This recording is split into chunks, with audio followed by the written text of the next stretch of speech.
everyone, welcome to Study Ride. In this video we are going to discuss about the cryptocurrency.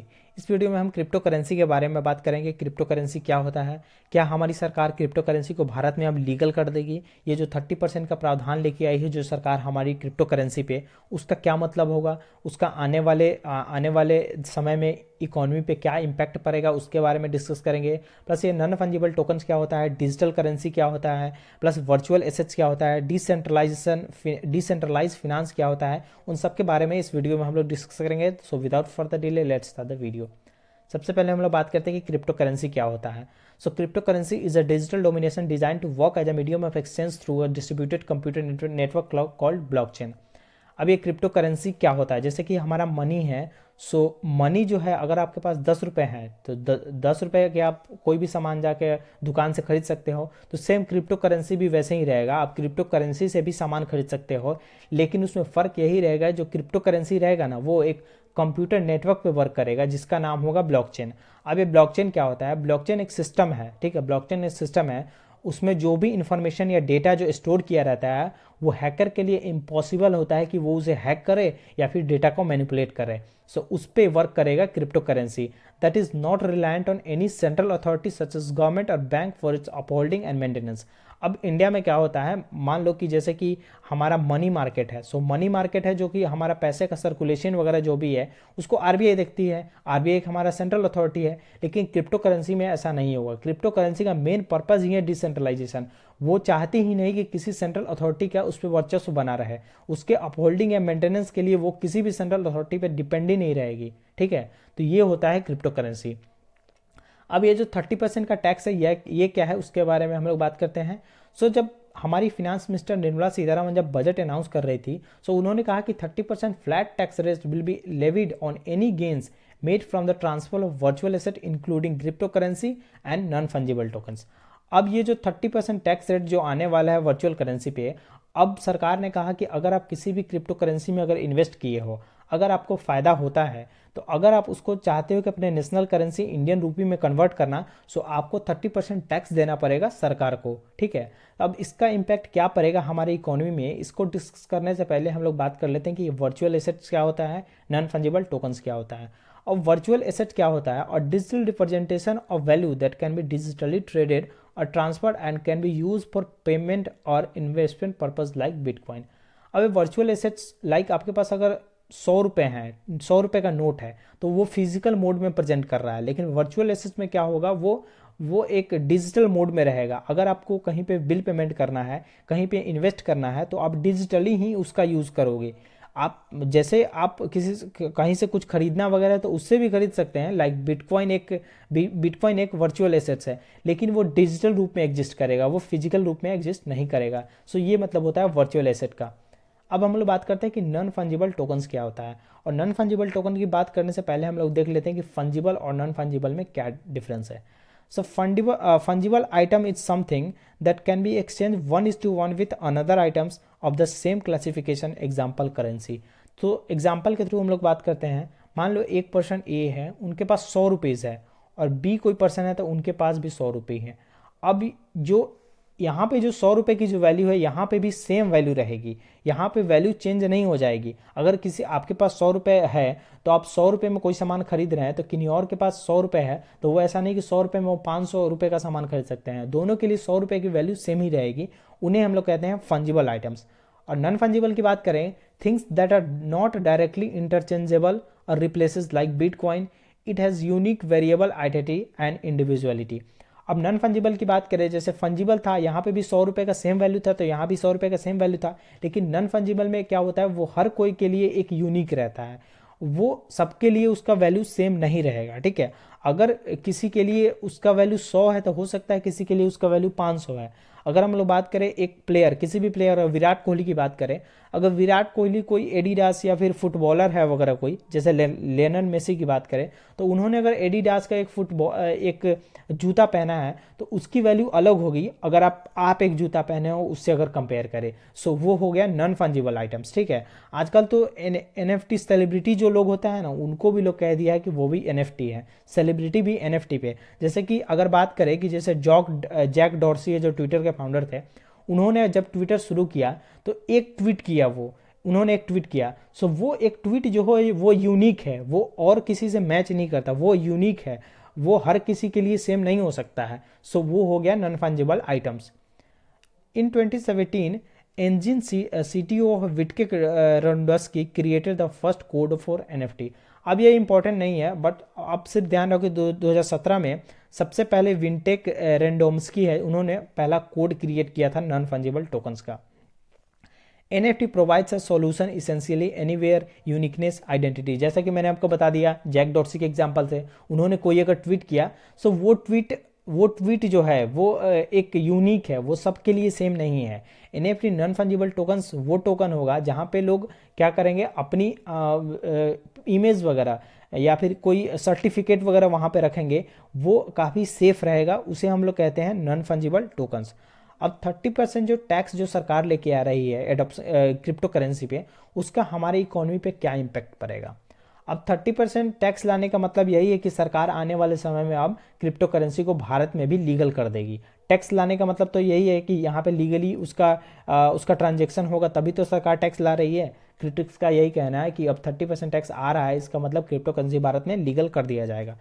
पहला यहाँ पे लिखा हुआ है इनोवेशन। ऑब्वियस है, अगर कोई भी चीज़ कहीं पे नई नई शुरू होती है तो वहाँ पे इनोवेशन तो आएंगे ही, इनोवेशन आएंगे ही, प्लस यहाँ पे उससे रिलेटेड कितने सारे कोर्सेज वगैरह भी आएंगे, लाइक कैसे क्रिप्टो करेंसी का यूज़ कैसे करना है, कहाँ पे क्या इन्वेस्टमेंट करना है। सो एक अलग हम देख सकते हैं कि एक अलग वेव आ जाएगा इंडिया में क्रिप्टो करेंसी के एडॉप्शन पे, अगर उसको लीगल कर दिया जाए। लेकिन इसका एक नेगेटिव इम्पैक्ट ये भी हो सकता है, लाइक जो MSME है, लाइक जो स्मॉल एंड मीडियम एंटरप्राइजेज लोग हैं, लाइक जो मीडियम फैमिली से जो आते हैं, ठीक है, तो वो जो इनोवेशन वगैरह है, वो जो कोर्स वगैरह है, उसको अच्छे से अवेयरनेस ना होने के कारण उसको समझ भी नहीं पाएंगे, प्लस उनका उसमें उतना ज़्यादा फायदा होगा नहीं, ठीक है। New crypto market arise. अब क्या होता है, अगर हम लोग बात करें कि एक पर्सन ए है, ठीक है, उसको कुछ प्रॉफिट हुआ क्रिप्टो करेंसी से, मान लो उसको 100 रुपया प्रॉफिट हुआ, ठीक है। अब सरकार कहेगी कि 100 रुपया अगर तुमको नेशनल अब रूपी में कन्वर्ट करना है, इंडियन रूपी में, तो तुम हमको 30% टैक्स दो। अब तो इसके पास 70 रुपये ही बचेगा। सो अब ये क्या करेगा, ये जो है जो 100 रुपये जो इसके पास जो क्रिप्टो में था पैसा, उसको ये नेशनल रूपी में कन्वर्ट ही नहीं करेगा, इंडियन रूपी में कन्वर्ट ही नहीं करेगा।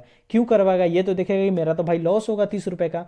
सो अब ये क्या करेगा, 30 रुपये, ये क्या सारे लोग ऐसे ही करेंगे, उस पैसे को इंडियन रूपी में कन्वर्ट ही नहीं करेंगे। अब जब लीगल हो जाएगा तो उसका हम लोग एक्सचेंज या फिर उससे पेमेंट वगैरह कर ही सकते हैं। सो ये एक न्यू क्रिप्टो मार्केट एराइज हो जाएगा, लाइक क्रिप्टो में ही पेमेंट वगैरह, क्रिप्टो में ही इंश्योरेंस वगैरह खरीद लेंगे, क्रिप्टो में ही किसी चीज़ का पेमेंट कर देंगे। सो ये जो 30% जो सरकार लाई, इसका कोई मतलब नहीं रह जाएगा फिर तो, ठीक है। पैरेलल मार्केट, एक पैरेलल मार्केट आ जाएगा। अब हम लोग बात करते हैं डिसेंट्रलाइजेशन फिनांस एक टेक्निक है, उसका मतलब क्या होता है। मान लो जैसे कि आप मनी ट्रांसफ़र करो, ठीक है, अगर आपको मनी ट्रांसफ़र करना है अपने अकाउंट से दूसरे अकाउंट में, सो अगर आप कोई भी 100 रुपये अगर ट्रांसफ़र करते हो ए अकाउंट से बी अकाउंट में, सो वहाँ पे RBI इन्वॉल्व रहती है। RBI को पता रहता है कि आपने कहाँ पे कोई पैसा ट्रांसफ़र किया, क्योंकि वो सेंट्रलाइज है। हमारा जो मनी है इंडियन रूपी, वो सेंट्रलाइज है, उसका देख रेख RBI करती है। लेकिन जो ये जो क्रिप्टो करेंसी है, वो तो सेंट्रलाइज नहीं रहेगा, उसमें कोई भी सेंट्रल अथॉरिटी नहीं रहेगी। वैसे ही होता है डिसेंट्रलाइज फिनांस का मतलब ही है वैसा ट्रांजैक्शन जो हम लोग करें जो कि सेंट्रलाइज नहीं हो, वो P2P हो। एक होता है पीयर टू पीयर, आप इसका फुल फॉर्म भी याद रखें, एग्जाम में कभी कभी देखा भी जाता है कि P2P का फुल फॉर्म भी पूछ लेते हैं। सो ये चाहता है डिसेंट्रलाइजेशन फिनांस का मतलब है पीयर टू पीयर लेंडिंग होता है, पीयर टू पीयर इन्वेस्टमेंट होता है। पीयर टू पीयर मतलब होता है कि पीपुल के बिटवीन में, दो पीपुल के बिटवीन में एक्सचेंज हो गया, वहाँ पे किसी सेंट्रल अथॉरिटी का मतलब नहीं है,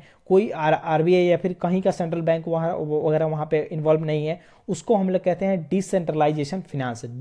डेफाई का फुल फॉर्म है डिसेंट्रलाइज्ड फिनांस, ठीक है। तो यहाँ पे लिखा है decentralise finance will come into picture. अब इसका मतलब क्या हुआ, अब डिसेंट्रलाइज फिनांस का मतलब यही हो गया कि लाइक लोग अपना इन्वेस्टमेंट करेंगे कहीं पे, तो वो सब कर सकते हैं पीयर टू पीयर, वहाँ पे किसी सेंट्रल अथॉरिटी का मतलब ही नहीं रहेगा। सो यहाँ पे अगर देखें तो एक तो मनी मार्केट रेगुलेट कर रही है RBI, ऊपर से RBI को अब क्रिप्टो करेंसी भी रेगुलेट करना पड़ेगा। वैसे रेगुलेट नहीं होगा, ये क्रिप्टो करेंसी रेगुलेटेड नहीं होगा, जैसा कि मैंने आपको बताया कि क्रिप्टो करेंसी का पर्पज ही है डिसेंट्रलाइजेशन। सो यहाँ पे RBI को एक मनी मार्केट देखना ही पड़ेगा, प्लस जो भी जो ट्रांजेक्शन वगैरह होगा वो डिसेंट्रलाइज फिनांस के थ्रू होगा। तो वहाँ पे सेंट्रल अथॉरिटी का मतलब ही नहीं रहेगा। सो इससे एक पैरेलल मार्केट बन जाएगा हमारे इंडिया में। यहाँ पे मैंने लिख लिया decentralise finance peer to peer market के लिए होता है। उसके बाद हम लोग बात करते हैं कि आरबीआई का सीबीडीसी जो लॉन्च होने वाला है इसका क्या मतलब होगा। सो आरबीआई क्या हो, निर्मला सीतारमन जी ने कहा कि आने वाले वित्तीय वर्ष में हम लोग अपना एक सेंट्रल बैंक डिजिटल करेंसी लाएंगे। अब ये सेंट्रल बैंक डिजिटल करेंसी होता क्या है। So it exist in a digital form, wallet offers like Binance and Zengo. क्या होगा, जो जो सेंट्रल बैंक डिजिटल करेंसी होगा, जैसा कि सेम सेम करेंसी जैसे ही होगा, जो 100 रुपये जो हमारे पास है वैसे ही वो भी होगा, लेकिन वो हम लोग जब वॉलेट में रखते हैं वो डिजिटल फॉर्म में रहेगा। फ़र्क सिर्फ यही रहेगा, जो हम अभी 100 रुपये जो हम अपने वॉलेट में रखते हैं वो डिजिटल फॉर्म में होगा, जो कि आरबीआई अपना एक वॉलेट वगैरह लाएगा जो कि सुपरवाइज किया जाएगा आरबीआई के द्वारा। उसके उसी ऐप में हम उस पैसे को रख सकते हैं। जैसे वॉलेट वगैरह आप सर्च कर लेना नेट पे, क्रिप्टो करेंसी वगैरह स्टोर करने के लिए वॉलेट वगैरह होते हैं लाइक बिनांस, जेनको, ये सब वॉलेट वगैरह हैं किसी किसी कंपनी के। वैसे ही आरबीआई अपना एक वॉलेट लाएगा, उसमें आप अपनी करेंसी रखोगे, वो सेम ही करेंसी होगा, फर्क सिर्फ यही रहेगा कि वो डिजिटल फॉर्म में एग्जिस्ट करेगा। What are the central bank, why are the central bank is using digital currency. अब आरबीआई क्यों डिजिटल करेंसी यूज कर रहा है, and increasing demand for digital currency. अब क्या हुआ कि digital currency like crypto currency वगैरह का डिमांड काफ़ी वर्ल्ड में काफ़ी फैला हुआ है, फैलते जा रहा है। तो अब आरबीआई को तो वो जो भी कस्टमर चाहिए तो उसका तो डिमांड फुलफिल करेगा, इसलिए आरबीआई भी चाहता है कि हमारा एक डिजिटल करेंसी हम लाएं। सो 2022-23 में जो आरबीआई इंट्रोड्यूस करेगी, अब वो भी वर्क करेगा किस पे, तो ब्लॉकचेन टेक्नोलॉजी पे ही वर्क करेगा। सेंट्रल बैंक डिजिटल करेंसी आज प्रोमिस्ड एज रिलायबल। अब जो ये जो सेंट्रल बैंक डिजिटल करेंसी होगा, अगर आपसे पूछे कि सेंट्रल बैंक जो डिजिटल करेंसी है वो क्रिप्टो करेंसी से कैसे डिफरेंट होगा, तो जो सीबीडीसी होगा वो सेंट्रलाइज होगा, उसको रेगुलेट हमारी आरबीआई करेगी, अनलाइक क्रिप्टो करेंसीज। ठीक है, लोअर कॉस्ट, इसमें कॉस्ट भी कम लगेगा आरबीआई को। लाइक इसमें तो सब इलेक्ट्रॉनिकली होगा, डिजिटली होगा, तो इसमें नोट्स वगैरह भी प्रिंट करने का जरूरत नहीं पड़ेगा आरबीआई को। सो इसमें आरबीआई को कॉस्ट भी कम होगा। तो ये कुछ पॉजिटिव्स भी देखने को मिल सकते हैं। To bring down the use of physical cash, अब आरबीआई हो सकता है इसके लिए भी ला रही हो कि जो फिजिकल कैश, मान लो जो 2016 में जो डीमोनेटाइजेशन किया गया, उसमें क्यों किया गया, ब्लैक मनी वगैरह की वजह से किया गया। सो वहाँ पे क्या था कि फिजिकली कैश वगैरह होता था, तो हम लोग नहीं ट्रैक कर पाते थे कि कहाँ पे किसके पास कितना पैसा है। लेकिन जब अगर पैसा जो डिजिटली हो जाएगा, सो आरबीआई उसको आराम से ट्रैक भी कर सकती है। उसके बाद हम लोग बात करते हैं कि रिस्क क्या है डिजिटल करेंसी अडॉप्ट करने में। सेंट्रल बैंक को क्या क्या रिस्क हो सकता है। पीपल में begin withdrawing money from their bank account. अब क्या होगा, पीपल हो सकता है कि आप अब जैसे कि डिजिटल मार्केट का क्रेज ज़्यादा बढ़ रहा है, तो हो सकता है कि जो भी पर्सन है वो अपना बैंक अकाउंट से पैसा निकाल के डिजिटल वॉलेट में मतलब रखना शुरू कर दे। तो यहाँ पे बैंक को तो एक वहाँ पे एक काम करना ही पड़ेगा, प्लस एक अलग से भी उनको डेटा मेंटेन करना पड़ेगा। ठीक है, bank accounts unlike digital currency offer interest on deposits. लेकिन ये जो मैंने बताया कि वहाँ पे हो सकता है कि वो लोग अपना पैसा डिजिटल वॉलेट में रखना शुरू कर दें बैंक अकाउंट से निकाल के, तो ये उनको ये एक चीज़ कर सकता है, लाइक जो डिजिटल करेंसी होगा जो आरबीआई का, वो उनको कुछ इंटरेस्ट प्रोवाइड नहीं करेगा। तो इस वजह से हो सकता है कि वो अपना पैसा जो है वो बाहर ना निकाले। Affect the amount of loans created by bank. अब जब बैंक क्या होता है, वो लोन क्रिएट करता है बेस रेट पे। अब बेस रेट पे जो लोन क्रिएट करता है, मान लो 100 रुपये कोई रखा हुआ है अपने बैंक में, हो सकता है वो 60 रुपये का डिजिटली निकाल ले। अब 60 रुपये डिजिटल होगा तो बैंक के पास 40 रुपये हैं, तो अब 40 रुपये के बेस में ही सरकार को लोन देना पड़ेगा, मतलब सरकार को नहीं, बैंक को लोन देना पड़ेगा। तो हो सकता है बैंक जो लोन क्रिएट कर रहा है वो थोड़ा कम हो जाए। Central bank will cap the amount of money that can individual hold in the form of CBDC.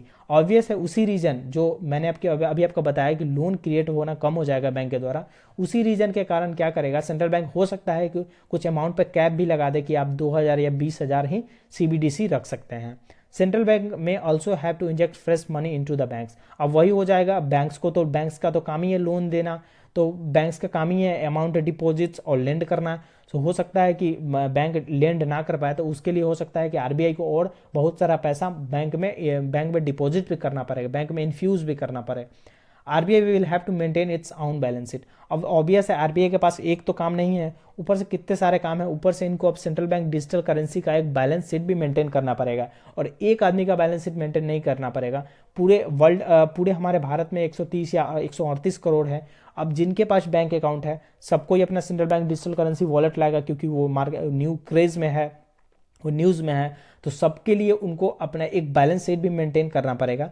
सो ये सारे रिस्क हो सकते हैं सीबीडीसी से। So I hope you understood about the crypto currency क्या होता है, नॉन फंजिबल टोकन्स क्या होता है, डिजिटल करेंसी क्या होता है, हमारी सरकार इसको लीगल कर सकती है, 30% टैक्स रेट, उसका क्या इम्पैक्ट पड़ सकता है हमारी इकोनॉमी पे। So I hope you like the video. If you like the video, do like the video and also subscribe the channel for daily updates. Good bye, see you in the next video.